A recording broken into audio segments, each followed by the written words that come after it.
മുണ്ടഴിച്ച് മാറ്റി ചൂടുവെള്ളം കപ്പിലെടുത്ത് ദേഹത്തേക്കൊഴിച്ചു. എന്നിട്ട് ലൈഫ് ബോയ് സോപ്പെടുത്ത് നന്നായി തേച്ചു. ദേഹത്ത് തേക്കുന്ന ചകിരിയെടുത്ത് ഉരച്ച് കഴുകി വെള്ളമൊഴിച്ചു. തലയിൽ പച്ചവെള്ളമൊഴിച്ച് സോപ്പിട്ട് കഴുകി. തോർത്തെടുത്ത് ദേഹം മുഴുവൻ തുടച്ച് മുണ്ട് ചുറ്റിക്കൊടുത്തു. അത് കഴിഞ്ഞ് ജാനു ജാക്കറ്റും മുണ്ടും ഊരി വാതിലിലിട്ടു. ബ്രായുടെ ഹുക്കൊന്ന് ഊരിത്താ എന്ന് പറഞ്ഞ് വേലായുധനടുത്തേക്ക് നീങ്ങി നിന്നു. വേലായുധൻ ഹുക്ക് ഊരിക്കൊടുത്തു. നിന്നെ ഇങ്ങനെ എപ്പോഴും കാണാനാ എനിക്കിഷ്ടം. എന്നാൽ വീട്ടിൽ തുണിയില്ലാതെ നടക്കാം ഞാൻ.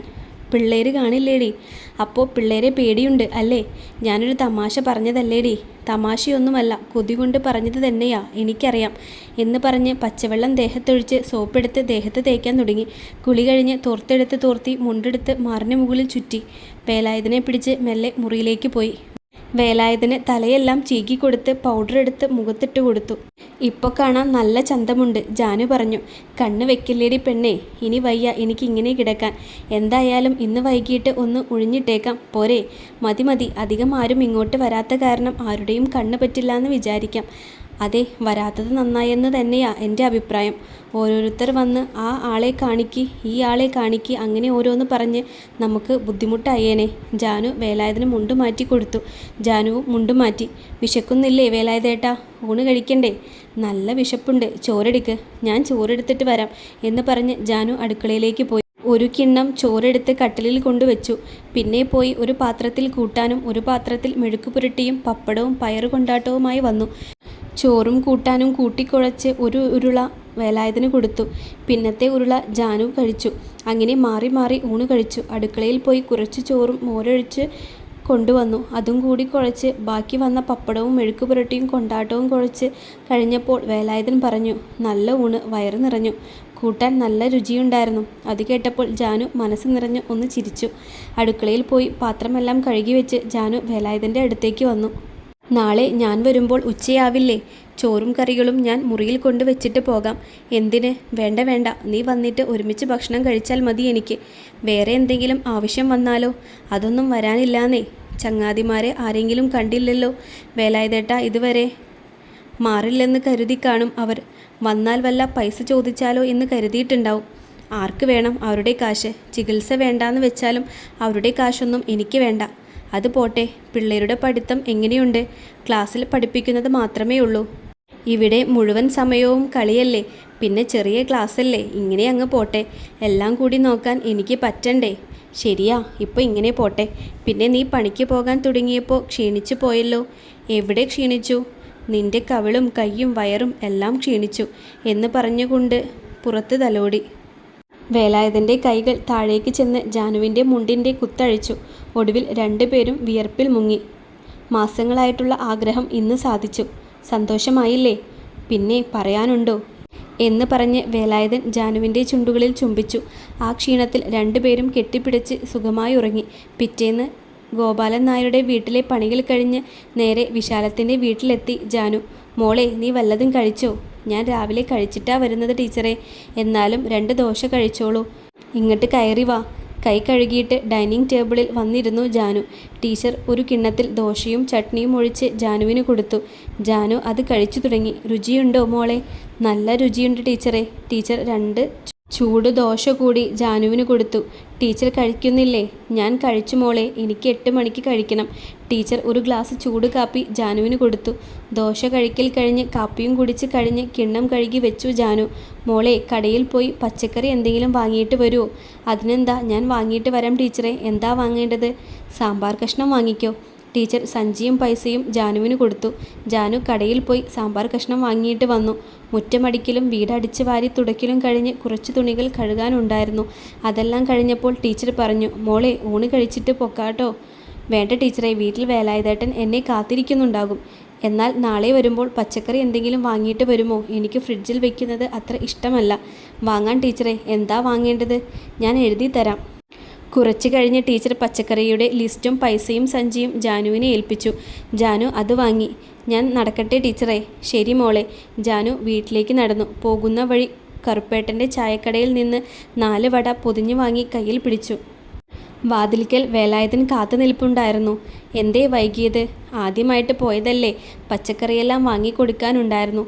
പിന്നെ അവർ ഫ്രിഡ്ജ് ഉപയോഗിക്കാറില്ല. അന്നന്ന് വാങ്ങുന്ന പച്ചക്കറിയെ ഉപയോഗിക്കൂ. അത് നല്ല കാര്യമാണ്, ശരീരത്തിന് നല്ലത്. അതുകൊണ്ടാണ് ഞാൻ ഫ്രിഡ്ജ് വാങ്ങാത്തത്, വേലായുധൻ കൃത്രിമ ഗൗരവത്തിൽ പറഞ്ഞു. ഒരു റേഡിയോ വാങ്ങിത്തരാൻ പറഞ്ഞിട്ട് എത്ര കാലമായി? കഴിഞ്ഞ ഓണത്തിന് വാങ്ങണമെന്ന് കരുതിയാ, അപ്പോഴല്ലേ കിടപ്പായത്. ഇനി ഞാൻ പണിക്ക് പോയി തുടങ്ങിയാൽ ആദ്യം നിനക്ക് റേഡിയോ വാങ്ങിത്തരും, എന്നിട്ടേ വേറെ എന്തും ചെയ്യുള്ളൂ. ഉറപ്പാണ്? ഉറപ്പ്. എന്നാൽ ഊണ് കഴിക്കാം, വേലായുധൻ പറഞ്ഞു. ജാനു നേരെ കൈയും കാലും മുഖവും കഴുകി അടുക്കളയിലേക്ക് കയറി. അടുക്കളയിൽ ചെന്ന് കഴിക്കാനുള്ള ഭക്ഷണവും കറികളും വെള്ളവും എല്ലാം വേലായുധൻ്റെ മുറിയിൽ കൊണ്ടുവച്ചു. ഒരു കിണ്ണം എടുത്ത് എല്ലാം വിളമ്പി ഉരുള കുഴച്ച് വേലായുധൻ്റെ വായിൽ വെച്ചു കൊടുത്തു. വേലായുധൻ ഒരു ഉരുള കഴിച്ചു ജാനുവിൻ്റെ വായിൽ വെച്ചു കൊടുക്കുന്നു. അങ്ങനെ രണ്ടുപേരും പരസ്പരം വയറ് നിറച്ചു. ജാനു പാത്രമെല്ലാം കഴുകി വെച്ച് അടുക്കള വാതിൽ അടച്ച് സാക്ഷിയിട്ട് ഉമ്മറത്തേക്ക് വന്നു. അപ്പോൾ ആരോ വാതിലിൽ മുട്ടുന്ന ശബ്ദം കേട്ടു. ജാനു മുണ്ടും ജാക്കറ്റും ശരിയാക്കിയിട്ട് പോയി വാതിൽ തുറന്നു. അല്ല, ഇതാരാ? രാമുവേട്ടനല്ലേ? അതെ ജാനു, ഞാൻ തന്നെയാ, കയറി വരൂ. ജാനു രാമുവിനെ അകത്തേക്ക് ക്ഷണിച്ചു. അല്ല രാമു, എന്താ ഈ വഴിക്കൊക്കെ? നിന്നെ കാണാൻ വന്നതാണ്. ചത്തോ ജീവിച്ചോ എന്നറിയാനാണോ? എന്താ വേലായുധ അങ്ങനെ പറയണേ? അപകടം പറ്റി ഹോസ്പിറ്റലാക്കി പോയതല്ലേ രാമു നീ? പിന്നെ ഇങ്ങോട്ട് തിരിഞ്ഞു നോക്കാതെ ഇപ്പോൾ എന്തിനാ വന്നേ? അത് പിന്നെ നീ പോയപ്പോൾ എനിക്ക് പണിയില്ലാതായി. കുറച്ചുനാൾ വീട്ടിൽ വെറുതെ ഇരുന്നു. കുടുംബം കഴിയണ്ടേ? ഒടുവിൽ നമ്മുടെ കുമാരൻ നിലമ്പൂർ മരം മുറിക്കുന്ന പണി ശരിയാക്കി തന്നു.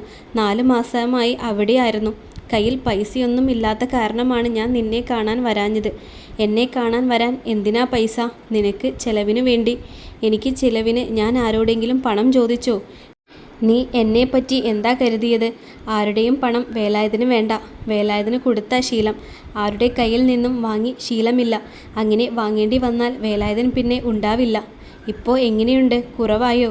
കുറച്ച് കുറവായി. വടി കുത്തിപ്പിടിച്ച് പതുക്കെ നടക്കും. മെല്ലയെ മാറൂ എന്ന് വൈദ്യർ പറഞ്ഞിട്ടുണ്ട്. അപ്പോഴേക്കും ജാനു ചായയുമായി വന്ന് ഒരു ഗ്ലാസ് ചായ രാമുവിനും ഒരു ഗ്ലാസ് വേലായുധനും നൽകി. എന്താ രാമുവേട്ടാ വിശേഷങ്ങൾ? എന്ത് വിശേഷം പെങ്ങളെ? ഇങ്ങനെ ജീവിച്ചു പോകുന്നു. 4 മാസമായി നിലമ്പൂരായിരുന്നു. അമ്മിണിയേച്ചി എന്ത് പറയുന്നു? അവള് കൊയ്യാനൊക്കെ പോകുന്നുണ്ടിപ്പോൾ. മോളെ എത്രയായി? അവള് 10ലായി. വലിയ കുട്ടിയായില്ലേ? പഠിക്കുന്നുണ്ടോ? അടുത്ത വീട്ടിലെ ദീപ ഡിഗ്രി കഴിഞ്ഞു. അവൾ ഇപ്പോൾ ട്യൂഷൻ എടുക്കുന്നുണ്ട്. അവളുടെ അടുത്ത് പോകുന്നു. അത് നല്ലതാ. 10ാം ക്ലാസ് നന്നായി ശ്രദ്ധിക്കണം. രണ്ടാമത്തവൻ എന്ത് പറയുന്നു? അവൻ 6ലല്ലേ? ആറ്റിൽ കുളിച്ച് നടക്കുന്നുണ്ട് എന്ന് പറഞ്ഞ് രാമു ഒന്ന് ചിരിച്ചു. കളിക്കേണ്ട പ്രായമല്ലേ, കളിക്കട്ടെ രാമുവേട്ടാ. അതെ, അത് കാരണം അങ്ങനെ കയറൂരി വിട്ടിരിക്കുകയാണ്. 8ാം ക്ലാസ് മുതൽ ശ്രദ്ധിച്ചാൽ മതി, ജാനു പറഞ്ഞു. അപ്പോൾ മൂത്തോൾ പഠിപ്പിച്ചോളും. അതെ, അവൾ അപ്പോഴേക്കും ഡിഗ്രി ആവില്ലേ? പിന്നെ അമ്മിണിയേച്ചിയോട് അന്വേഷണം പറയണേ. അത് പറയാം. എന്നാൽ ഞാൻ ഇറങ്ങട്ടെ. ശരി രാമു, ഇടയ്ക്കൊക്കെ വാ ഇങ്ങോട്ട്. എന്തെങ്കിലും 2 വർത്തമാനം പറഞ്ഞിരിക്കാലോ നമുക്ക്, വേലായുധൻ പറഞ്ഞു. ഇനി ഇടയ്ക്ക് വരാം വേലായുധ എന്ന് പറഞ്ഞ് രാമു വീട്ടിലേക്ക് പോയി. കാഴ്ചയിൽ നിന്ന് മറയുന്നത് വരെ ജാനു നോക്കി നിന്നു. എന്നിട്ട് വാതിലടച്ചു. വാതിലടച്ച് ജാനു വേലായുധൻ്റെ അടുത്തെത്തിയപ്പോൾ വീണ്ടും വാതിലിൽ മുട്ടുന്ന ശബ്ദം. ജാനു വേഗം ചെന്ന് വാതിൽ തുറന്നു. അല്ല, ഇതാരാ? മേതുവല്ലേ? നീ എന്ന് വന്നു? ഇന്ന് രാവിലെ എത്തി ജാനുവേച്ചി. വാ, കയറി വാ. മൊയ്തുവിൻ്റെ കൂടെ പാത്തുവും കയറി വന്നു. അല്ല, നീയും ഉണ്ടായിരുന്നോ പാത്തു? ഞാൻ ചേച്ചിയെ ഒന്ന് അത്ഭുതപ്പെടുത്താൻ വേണ്ടി മാറി നിന്നതാണ്. അമ്പടിക്കള്ളി, നിന്നെ അന്ന് ഞാൻ ശരിയാക്കും, നോക്കിക്കോ, ജാനു പറഞ്ഞു. അയ്യോ ചേച്ചി, എന്നെ ഒന്നും ചെയ്യല്ലേ, ഞാനൊരു പാവമല്ലേ. വാ മൊയ്തു, വേലായുധൻ്റെ മുറിയിലേക്ക് പോകാം. 3 പേരും വേലായുധൻ്റെ മുറിയിലേക്ക് ചെന്നു. അല്ല, ഇതാരാ? മേതുവല്ലേ? നീ എപ്പോൾ വന്നടാ? അതെ ചേട്ടാ, ഞാൻ തന്നെയാണ്. നീ പേർഷ്യയിൽ പോയപ്പോൾ വെളുത്തു സുന്ദരനായിട്ടുണ്ട്. തിരിച്ചറിയാതെയായി. എവിടത്തെ ഒട്ടകപ്പാൽ കുടിച്ചിട്ടാവും, ജാനു പറഞ്ഞു. പോ ചേച്ചി, ഞാൻ ഒട്ടകപ്പാലൊന്നും കുടിക്കാറില്ല, മൊയ്തു പരിഭവം പറഞ്ഞു. അല്ല, എത്ര ദിവസം ലീവ് ഉണ്ടടാ? വേലായുധൻ ചോദിച്ചു. 2 മാസമുണ്ട് എന്ന് പറഞ്ഞിട്ട് കയ്യിലിരുന്ന കവർ ജാനുവിനെ ഏൽപ്പിച്ചു. എന്താണിത്? ഇത് എല്ലാവർക്കുമുള്ള ഡ്രസ്സിനുള്ള തുണികളാണ്. പിന്നെ കുട്ടികൾക്കുള്ള മിഠായിയും കളിപ്പാട്ടവുമാണ്. ഇതിനൊക്കെ കാശ് കുറേ ആയിട്ടുണ്ടാവില്ലേ മൊയ്തു? അതിനെന്താ, വേലായുധേട്ടന് വേണ്ടി പണം ചിലവാക്കിയില്ലെങ്കിൽ പിന്നെ ഞാൻ ആർക്ക് വേണ്ടിയാ ചിലവാക്കുക? ഞാൻ ഗൾഫുകാരനായത് തന്നെ വേലായുധേട്ടൻ്റെ കാശുകൊണ്ടാണ്. അത് ഞാൻ മരണം വരെ മറക്കില്ല. വേലായുധേട്ടന് അപകടം പറ്റിയെന്നറിഞ്ഞപ്പോൾ ഏറ്റവും അധികം വിഷമിച്ചത് ഞാനാണ്. പാത്തുവിൻ്റെ കത്ത് വരുമ്പോൾ ഞാൻ ആദ്യം നോക്കിയിരുന്നത് വേലായുധേട്ടൻ്റെ വിശേഷങ്ങളാണ്. വടി കുത്തി പിടിച്ച് നടക്കാറായി എന്നറിഞ്ഞപ്പോഴാണ് എനിക്ക് സമാധാനമായത്. എനിക്ക് നീ അനുജനെ പോലെയാണ്. നിന്നെ സ്നേഹിക്കേണ്ടത് എൻ്റെ ഉത്തരവാദിത്തമല്ലേ മൊയ്തു? ഞാൻ അത് ചെയ്തെന്നേ ഉള്ളൂ. അത് ചേട്ടൻ്റെ വലിയ മനസ്സ്. അപ്പോഴേക്കും ജാനു ചായയുമായി വന്നു. ദേ ചായ കുടിക്ക്, ജാനു പറഞ്ഞു. പിള്ളേരെപ്പോഴാ വരിക ജാനേച്ചി? 4 മണിയാകുമ്പോൾ എത്തും. ഇപ്പോൾ അവർ വളർന്നിട്ടുണ്ടാവൂലേ? കുറച്ച് പൊക്കം വെച്ചിട്ടുണ്ട്. നീ പോയിട്ട് 3 വർഷമായില്ലേ? മൊയ്തു ഒരു പൊതിയെടുത്ത് വേലായുധന് നൽകി. എന്താണിത്? വേലായുധൻ ചോദിച്ചു. വേലായുധേട്ടൻ എനിക്ക് ഗൾഫിൽ പോകാൻ തന്ന 10,000 രൂപ. ഇതിപ്പോൾ വേലായുധേട്ടന് പണം ആവശ്യമുള്ള സമയമല്ലേ? എന്നാലും നിനക്ക് ചെലവ് കാണില്ലേ? അതിനുള്ള പണം എൻ്റെ കയ്യിലുണ്ട്. വീടൊന്ന് ഇളക്കി മേയണം. അതാണ് ആദ്യത്തെ പണി. പാത്തുവിൻ്റെ കല്യാണക്കാര്യം നോക്കുന്നില്ലേ? ജാനു ചോദിച്ചു. ഒവ്വ് ചേച്ചി, അവളുടെ നിക്കാഹ് അടുത്ത വരവിന് നടത്തണമെന്നാണ് വിചാരിക്കുന്നത്. നിനക്കും ആലോചിക്കാറായി, ജാനു പറഞ്ഞു. അത് അവളുടെ കഴിഞ്ഞ് പിന്നത്തെ വരവിന് നടക്കൂ. അപ്പോഴേക്കും അപ്പാപ്പൻ ആവാനുള്ള പ്രായമാകും, ജാനു ചിരിച്ചുകൊണ്ട് പറഞ്ഞു. കല്യാണം കഴിച്ചാൽ പോരല്ലോ ചേച്ചി, ചിലവിന് കൊടുക്കണ്ടേ? മൊയ്തു പറഞ്ഞു. അത് വേണം. എന്നാൽ ഞങ്ങൾ ഇറങ്ങട്ടെ. പിന്നെ എന്താവശ്യമുണ്ടെങ്കിലും പറയാൻ മടിക്കേണ്ട വേലായുധേട്ടാ. ശരി മൊയ്തു, നീ അടുത്തുള്ളത് ഞങ്ങൾക്ക് ധൈര്യമാണ്, ജാനു പറഞ്ഞു. പിന്നെ ചേച്ചി, പിള്ളേർ വന്നാൽ അങ്ങോട്ട് വരാൻ പറയണം. അവരെ കാണാൻ കൊതിയാവുകയാണ്. 2 പേരെയും ഞാൻ എടുത്തുകൊണ്ട് നടന്നതല്ലേ. മൊയ്തുമാമൻ വന്നെന്നറിഞ്ഞാൽ അവർ ഓടിയെത്തും അങ്ങോട്ട്. അവർക്ക് അത്ര ജീവനാ നിന്നെ. നമ്മൾ വന്നത് വേലായുധേട്ടൻ്റെ ഉച്ചയുറക്കം കളഞ്ഞുവല്ലേ? ഏയ്, അങ്ങനെയൊന്നുമില്ല മൊയ്തു. നിന്നെ കണ്ടപ്പോൾ എനിക്ക് വളരെ സന്തോഷമായി. പിന്നെ പുരയിളക്കി മേയുമ്പോൾ കുട്ടപ്പനാശാരിയെ വിളിച്ചാൽ മതി. അവനാകുമ്പോൾ കണ്ടറിഞ്ഞ് പണിയും. പിന്നെ 10 കൊല്ലത്തേക്ക് ഒന്നും നോക്കേണ്ട കാര്യമില്ല. ഞാൻ നാളെ തന്നെ പോകാം കുട്ടപ്പനാശാരിയുടെ അടുത്ത്. ആൾക്ക് എന്നാ ഒഴിവുള്ളത് എന്നറിയണ്ടേ? അത് നല്ല കാര്യമാ. അവന് ഇപ്പോൾ നല്ല തിരക്ക് കാരണം നല്ല പണിയാണ്. അതുകൊണ്ടാണ് എല്ലാവർക്കും അവൻ മതി. അവൻ്റെ ഒഴിവിനു വേണ്ടി കാത്തിരിക്കുന്നവരുമുണ്ട് ധാരാളം. അവൻ്റെ അച്ഛൻ മാധവനാശാരിയുടെ എല്ലാ കഴിവും അവന് കിട്ടിയിട്ടുണ്ട്. ഞാൻ പോകുന്നതിന് മുൻപ് പണി തീർക്കണമെന്നാണ് വിചാരിക്കുന്നത്. ഞാൻ പറഞ്ഞിട്ടാണെന്ന് പറഞ്ഞാൽ മതി, അവൻ വേഗം വരും, വേലായുധൻ പറഞ്ഞു. അങ്ങനെ പറയാം. എന്നാൽ ഞങ്ങൾ ഇറങ്ങട്ടെ. ശരി മൊയ്തു. വരട്ടെ ജാനുവേച്ചി? പാത്തു ചോദിച്ചു. ശരി പാത്തു, പിള്ളേർ വന്നാൽ അങ്ങോട്ട് പറഞ്ഞു വിടാം. അവർ 2 പേരും പുറത്തിറങ്ങി അവരുടെ വീട്ടിലേക്ക് പോയി. അപ്പോൾ ജാനു വാതിലടച്ച് ക്ലോക്കിലേക്ക് നോക്കി. സമയം 3 മണി. ജാനു, നാളെ ഈ കാശ് ബാങ്കിലിടണം. അതെ, ഇവിടെ വെച്ചാൽ വെറുതെ ചിലവായി പോകും. അത് തന്നെ, കാശൊക്കെ അത്യാവശ്യത്തിന് മാത്രം ചിലവാക്കാനുള്ളതാണ്, വേലായുധൻ പറഞ്ഞു. ഡ്രസ്സ് തുന്നാൻ കൊടുക്കണ്ടേ? അത് നബീസയുടെ കടയിൽ കൊടുത്താൽ മതി. അവൾ നന്നായി തുന്നിത്തരും. അതെ അതെ, കഴിഞ്ഞ വിഷുവിന് ഒരു ജാക്കറ്റ് തുന്നിയിട്ട് നല്ല പാകമായിരുന്നു. ഞാനിപ്പോൾ കല്യാണത്തിന് പോകുമ്പോൾ ആ ജാക്കറ്റാണ് ഇടാറ്. പറഞ്ഞ സമയത്ത് തരും. പിന്നെ കൂലിയും കുറവാണ് വാങ്ങുന്നത്. നീ ആ തുണികൾ ഇങ്ങെടുത്തേ, ഞാനൊന്ന് കാണട്ടെ. ജാനു സഞ്ചിയിൽ നിന്ന് തുണികൾ പുറത്തെടുത്ത് കാട്ടിക്കൊടുത്തു. ഹായ്, നല്ല കളറാണല്ലോ എല്ലാം. അവൻ നമുക്ക് നല്ലത് മാത്രമേ വാങ്ങിത്തരൂ. 2 കള്ളിമുണ്ടുണ്ടല്ലോ, ഒന്ന് നീ എടുത്തോ. ഫോറിൻ മുണ്ട് ചുറ്റി പുറത്തേക്ക് പോകുന്നത് ഒരു ഗമ തന്നെയാണ്. അത് ഉടുത്താൽ ഉറക്കില്ല. ആണുങ്ങൾക്ക് ബെൽറ്റ് കെട്ടിയിട്ട് ധൈര്യമായി നടക്കാം. പെണ്ണുങ്ങൾക്ക് അങ്ങനെ നടക്കാൻ പറ്റുമോ? അഴിഞ്ഞു പോയാൽ മാനം പോവും. കളർ എനിക്കിഷ്ടപ്പെട്ടു. മഞ്ഞയിൽ നീല പൂക്കളുള്ള ഉടുത്താൽ നല്ല ഭംഗിയായിരിക്കും. പക്ഷേ അഴിഞ്ഞു പോകുന്നതാണ് പ്രശ്നം. എന്നാൽ ഒരെണ്ണം കൊണ്ട് പിള്ളേർക്ക് ഉടുപ്പ് തയ്പ്പിച്ച് കൊടുക്ക്, നല്ല ഭംഗിയുണ്ടാവും. ഒരെണ്ണം ഞാനെടുക്കാം. അത് നല്ല കാര്യമാ. പിള്ളേർക്ക് വീട്ടിലിടാൻ ഉടുപ്പ് കുറവാണ്. പിന്നെ തൈലം തേക്കണ്ടേ? ഞാൻ വെള്ളം അടുപ്പത്ത് വെച്ചിട്ട് വരാം. വെള്ളം അടുപ്പത്ത് വെച്ച് വന്നിട്ട് തൈലം തേച്ച് ഒഴിഞ്ഞു. ഇത് കഴിഞ്ഞ് ഇലയിട്ട് തിളപ്പിച്ച വെള്ളം കൊണ്ട് ചൂട് പിടിച്ചു. ദേഹം മുഴുവൻ തുടച്ചു. മുണ്ട് ചുറ്റി കൊടുത്തു. ചൂടുവെള്ളം അടുക്കളയിൽ വെച്ച് മുറിയിലേക്ക് വരുമ്പോൾ വാതിലിൽ തട്ടുന്ന ശബ്ദം കേട്ടു. വാതിൽ തുറന്നപ്പോൾ മക്കൾ സ്കൂൾ വിട്ട് വന്നതായിരുന്നു. പിള്ളേർ 2 പേരും പുസ്തകപ്പെട്ടി താഴെ വെച്ച്, അമ്മ വിശക്കുന്നു, എന്താ കഴിക്കാനുള്ളത്? അതോ, വേഗം പോയി കയ്യും കാലും മുഖവും കഴുകി വാ, ഡ്രസ്സ് മാറിയിട്ട് വാ, എന്നിട്ട് തരാം. അവർ വേഗം പോയി കയ്യും കാലും മുഖവും കഴുകി ഡ്രസ്സ് മാറി വന്നു. അമ്മേ, ഞങ്ങൾ വന്നു. ജാനു അവർക്ക് കട്ടൻ കാപ്പിയും വടയും നൽകി. അവരത് കഴിച്ചു കഴിഞ്ഞപ്പോൾ ജാനു അവരോട് പറഞ്ഞു, അച്ഛൻ്റെ മുറിയിലേക്ക് വാ. അവർ അച്ഛൻ്റെ മുറിയിലേക്ക് ചെന്നു. വേലായുധൻ അവർക്ക് മൊയ്തു കൊടുത്ത കളിപ്പാട്ടവും മിഠായിയും ഉടുപ്പിൻ്റെ തുണികളും എടുത്തു നൽകി. ഹായ്, നല്ല കളിപ്പാട്ടങ്ങൾ, നല്ല ഉടുപ്പിൻ്റെ തുണി, നല്ല മിഠായി. ആര് കൊണ്ടുവന്നതാ അച്ഛാ? അത് മൊയ്തുമാമൻ കൊണ്ടുവന്നതാണ് മക്കളെ. മൊയ്തുമാമൻ എവിടെ? മൊയ്തുമാമൻ്റെ വീട്ടിലുണ്ട്. ഉവ്വോ, ഞങ്ങൾക്ക് മൊയ്തുമാമൻ്റെ വീട്ടിൽ പോകണം. ജാനു, പിള്ളേരെ കൊണ്ട് മൊയ്തുവിനെ കാണിച്ചു കൊടുക്ക്. അവരെ തനിയെ വിടണ്ട. ഇപ്പോൾ വരാം. ഈ മുണ്ടൊന്ന് ശരിക്ക് ചുറ്റട്ടെ. ജാനു മുണ്ട് ശരിക്കുടുത്ത് ജാക്കറ്റും ഒന്ന് നേരെയാക്കി തോർത്തെടുത്ത് തോളിലിട്ട് ഒരു ഭാഗം അരയിൽ കുത്തി. മുടിയെല്ലാം ഒന്ന് ഒതുക്കി കെട്ടി മക്കളെയും കൊണ്ട് മൊയ്തുവിൻ്റെ വീട്ടിലേക്ക് പോയി. ദേ, ഇതാരാ വരുന്നേ? മാമൻ്റെ ചക്കരക്കുട്ടികളല്ലേ എന്ന് പറഞ്ഞ് മൊയ്തു പിള്ളേരെ കണ്ട് ഓടി വന്ന് രണ്ടുപേരെയും ഒക്കത്തെടുത്ത് ഉമ്മ വെച്ചു. മൊയ്തുമാമനെ മറന്നിട്ടില്ലാലേ? മൊയ്തുമാമനെ ഞങ്ങൾ മറക്കോ? ജാനു ഇങ്ങോട്ട് കയറി വാ, മൊയ്തുവിൻ്റെ അമ്മ അകത്തേക്ക് വിളിച്ചു. ജാനു അകത്തേക്ക് കയറി. വേലായുധനിപ്പോൾ കുറവുണ്ട് അല്ലേ ജാനു? ഉവ്വ് റുക്യത്താ. പടച്ചോൻ്റെ അനുഗ്രഹമാണ് ജാനു അസുഖം ഭേദമായത്. പിന്നെ നിന്റെ നോട്ടവും.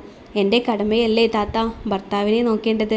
അതെ അതെ, എന്നാലും നിൻ്റെ പോലെ നോക്കുന്നവർ ഇന്ന് കുറവാ മോളെ. എനിക്ക് വേലായുധേട്ടൻ അത്ര സ്നേഹം നൽകിയിട്ടുണ്ട്, അത് ഞാനും തിരിച്ചു കൊടുക്കേണ്ടേ എത്താ. അത് കാരണമാണ് അവൻ്റെ അസുഖം മാറിയത്. പാത്തു എവിടെ എത്താത്ത? കടയിൽ പോയിരിക്കുക, സാധനങ്ങൾ വാങ്ങാൻ ഇപ്പോൾ വരും. പിള്ളേർ മൊയ്തുവുമായി നല്ല കളിയിലായിരുന്നു. ജാനേച്ചി, മക്കൾ എന്നെ മറന്നില്ല, എനിക്ക് സന്തോഷമായി.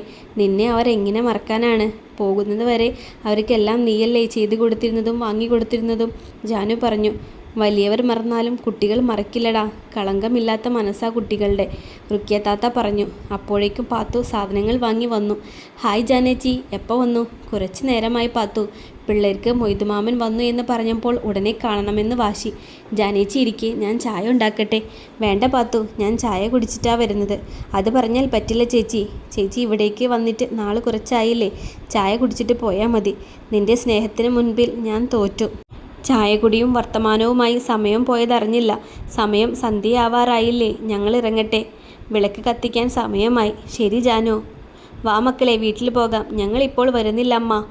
അവരിവിടെ നിന്നോട്ടെ ജാനു, കളി കഴിയുമ്പോൾ പാത്തു അവരെ കൊണ്ടാക്കി തരും, റുക്യത്താത്ത പറഞ്ഞു. എന്നാൽ ശരി, ഞാൻ ഇറങ്ങട്ടെ എന്ന് പറഞ്ഞ് ജാനു വീട്ടിലേക്ക് പോയി. ജാനു വീട്ടിലേക്ക് ചെല്ലുമ്പോൾ വേലായുധൻ ഉമ്മറത്ത് കാത്തു നിൽപ്പുന്നുണ്ടായിരുന്നു. പിള്ളേർ വന്നില്ലേ ജാനു? ഇല്ല വേലായുധേട്ടാ, അവരവിടെ നല്ല കളിയിലാണ്. കളി കഴിയുമ്പോൾ പാത്തു കൊണ്ടുവന്നാക്കാന്ന് പറഞ്ഞു. തുലാമാസമല്ലേ, ഇഴജന്തുക്കൾ ധാരാളം കാണും, സൂക്ഷിക്കാൻ പറയണം. അത് പാത്തു നോക്കിക്കോളും. വിളക്ക് കത്തിക്കേണ്ടേ? ഞാൻ മേൽ കഴുകിയിട്ട് വരാം എന്ന് പറഞ്ഞ് ജാനു മുണ്ടും തോർത്തും എടുത്ത് കുളിമുറിയിലേക്ക് പോയി. ജാനു മേല് കഴുകി മുണ്ടെല്ലാം മാറി വന്ന് വിളക്ക് കത്തിച്ച് ദീപം കാണിച്ച് വിളക്ക് നടക്കെ വെച്ചു. അതിനു മുൻപിലിരുന്ന് ഗണപതി സ്തുതിയും സരസ്വതി നാമവും വിഷ്ണുവിൻ്റെയും ശിവൻ്റെയും മുരുകൻ്റെയും അയ്യപ്പൻ്റെയും നാമങ്ങൾ ചൊല്ലി കഴിഞ്ഞ് മംഗളം ചൊല്ലി നമസ്കരിച്ചിട്ട് എഴുന്നേറ്റു. അപ്പോഴേക്കും പാത്തു മക്കളെയും കൊണ്ടുവന്നു. ചേച്ചി, ഞാൻ പോണു, നാളെ കാണാട്ടോ എന്ന് പറഞ്ഞ് പാത്തു മടങ്ങിപ്പോയി. മക്കളെ, കൈയും കാലും മുഖവും കഴുകി പ്രാർത്ഥിക്കൂ, ജാനു പറഞ്ഞു. അവർ കൈകാൽ മുഖം കഴുകി വന്ന് പ്രാർത്ഥിച്ചു കഴിഞ്ഞപ്പോൾ ജാനു വന്ന് വിളക്ക് കൊളുത്തി എടുത്തു വെച്ച് എന്നിട്ട് ഉമ്മറത്തെ വാതിലടച്ച് കുറ്റിയിട്ടു. മക്കളെ, ഊണ് കഴിക്കാം. കഴിക്കാം അമ്മ. ജാനു മക്കൾക്ക് ഭക്ഷണം കൊടുത്തു. അത് കഴിഞ്ഞപ്പോൾ ജാനു അവരുടെ മുറിയിൽ കിടക്ക വിരിച്ചു കൊടുത്തു. കുട്ടികൾ അതിൽ പോയി കിടന്നു. അത് കഴിഞ്ഞ് 2 കിണ്ണം ചോറെടുത്ത് വേലായുധൻ്റെ മുറിയിൽ പോയിരുന്ന് 2 പേരും കൂടി ഊണ് കഴിച്ചു. അത് കഴിഞ്ഞ് പാത്രമെല്ലാം കഴുകി വെച്ച് പിന്നിലെ വാതിലടച്ച് കുറ്റിയിട്ടു. കുട്ടികളുടെ മുറിയിൽ വന്ന് നോക്കിയപ്പോൾ 2 പേരും നല്ല ഉറക്കമായി. പതിയെ വാതിൽ ചാരി ജാനു വേലായുധൻ്റെ മുറിയിൽ വന്ന് വാതിൽ കുറ്റിയിട്ടു. ഇന്നത്തെ ദിവസം പകലുറങ്ങാൻ പറ്റിയില്ല അല്ലേ വേലായുധേട്ടാ? അതെ, എന്നാലും മനസ്സിനൊരു സന്തോഷമുണ്ട് രാമു അന്വേഷിച്ച് വന്നത്. പിന്നെ മൊയ്തുവിൻ്റെ വരവും പണം തിരികെ തന്നതും എല്ലാം വലിയ സന്തോഷം നൽകി. അതെ അതെ, ഒരു സന്തോഷമുണ്ട് മനസ്സിന്, ജാനു പറഞ്ഞു. വേലായുധൻ ജാനുവിന് അഭിമുഖമായി കിടന്നു. വലത്തെ കൈകൊണ്ട് ജാനുവിനെ ചേർത്ത് പിടിച്ചു. പതിയെ തുടങ്ങിയ കാറ്റ് ശക്തമായ ഒരു കൊടുങ്കാറ്റായി മാറിയ ശേഷം 2 ശരീരവും ശാന്തമായി. 2 പേരും കെട്ടിപ്പുണർന്ന് കിടക്കുന്ന ഉറക്കത്തിലേക്ക് വഴുതി വീണു. 3 മാസങ്ങൾക്ക് ശേഷം വേലായുധൻ പിടിക്കാതെ നടക്കാൻ തുടങ്ങി. വിശാലത്തിൻ്റെ മകൾക്ക് നാട്ടിലേക്ക് കമ്മീഷണറായി മാറ്റം കിട്ടി. ടൗണിൽ ക്വാർട്ടേഴ്സിലാണ് ദുർഗ താമസിക്കുന്നത്. വിശാലം പറഞ്ഞ് ക്വാർട്ടേഴ്സിലെ പുറംപണി ചെയ്യാൻ ജാനുവിനെ ഏർപ്പാടാക്കി. വിശാലം മോളെ എന്നാണ് ജാനുവിനെ വിളിച്ചിരുന്നത്. ദുർഗ ജാനുവിനെ ജാനുവേച്ചി എന്നാണ് വിളിച്ചിരുന്നത്. വിശാലം പഠിപ്പിച്ചതാണ് അതെല്ലാം. വടിയില്ലാതെ നടക്കാറായതറിഞ്ഞ് ജാനുവിൻ്റെ അച്ഛനും അമ്മയും ഒരു ദിവസം വീട്ടിലേക്ക് വന്നു. എങ്ങനെയുണ്ട് വേലായുധ? അച്ഛൻ ചോദിച്ചു. ഇപ്പോൾ കുഴപ്പമില്ലാതെ നടക്കാം, വേലായുധൻ പറഞ്ഞു. അത് കേൾക്കുമ്പോൾ വളരെ സന്തോഷമുള്ള കാര്യമാണ്, അച്ഛൻ പറഞ്ഞു. എല്ലാം ദൈവാധീനം, അത്രേ പറയാൻ സാധിക്കൂ, ജാനു പറഞ്ഞു. എന്തായാലും അന്നത്തെ ഡോക്ടറെ ഒന്ന് കാണണം. ശരി, നാളെ തന്നെ പോകാം. ഇത് കുറച്ച് രൂപയുണ്ട്, കയ്യിൽ വെച്ചോളൂ എന്ന് പറഞ്ഞ് ജാനുവിൻ്റെ കയ്യിൽ കൊടുത്തു അച്ഛൻ. പിള്ളേർ വൈകിട്ടല്ലേ വരൂ, അവരെ കാണാൻ വേറൊരു ദിവസം വരാം. ഇത് കുറച്ച് പലഹാരമാണ്, അവർ വരുമ്പോൾ കൊടുത്തേക്കൂ എന്ന് പറഞ്ഞ് ഒരു പൊതി ജാനുവിനെ ഏൽപ്പിച്ചു അമ്മ. എന്നാൽ ഞങ്ങൾ ഇറങ്ങട്ടെ? ശരി അച്ഛാ. പടി വരെ ചെന്ന് ജാനു അവരെ യാത്രയാക്കുന്നു. പിറ്റേന്ന് ഗോപാലൻ നായരുടെ വീട്ടിൽ പോയില്ല. വേലായുധനെയും കൊണ്ട് ഹോസ്പിറ്റലിൽ പോകുന്നു ജാനു. ഡോക്ടർ റിസൾട്ടെല്ലാം പരിശോധിച്ച ശേഷം വേലായുധനെ പരിശോധിച്ചു. എന്നിട്ട് പറഞ്ഞു, ഇത് അത്ഭുതമായിരിക്കുന്നല്ലോ, ഇത്ര വേഗം മാറിയിടുന്നത്. ആരാണ് ഇയാളെ ശുശ്രൂഷിച്ചത്? എൻ്റെ ഭാര്യയാണ് സാർ. ഭാര്യയ്ക്ക് നല്ലൊരു അഭിനന്ദനം എൻ്റെ വക. സ്നേഹത്തോടെയുള്ള പരിചരണം തന്നെയാണ് ഈ അസുഖം മാറാൻ കാരണമായത്. സത്യത്തിൽ ഇതിനൊരു മരുന്നില്ലായിരുന്നു. അത് കേട്ട് രണ്ടുപേരും മുഖത്തോട് മുഖം നോക്കി. അപ്പോൾ ഇനി പണിയെടുക്കാൻ സാധിക്കുമോ? പഴയ പോലെ? പിന്നെന്താ കുഴപ്പം? എല്ലാം പഴയ പോലെ ആയിരിക്കുന്നു. ഒന്നുകൂടി ആരോഗ്യവാനായിട്ടുണ്ട് ഇപ്പോൾ. ഡോക്ടർക്ക് നന്ദി പറഞ്ഞ് അവർ അവിടെ നിന്നിറങ്ങി. വീട്ടിൽ വന്ന് രണ്ടുപേരും ഒരുമിച്ചിരുന്ന് ഊണ് കഴിച്ച് കഴിഞ്ഞ വളരെ സന്തോഷത്തോടെ മുറിയുടെ വാതിലടച്ചു.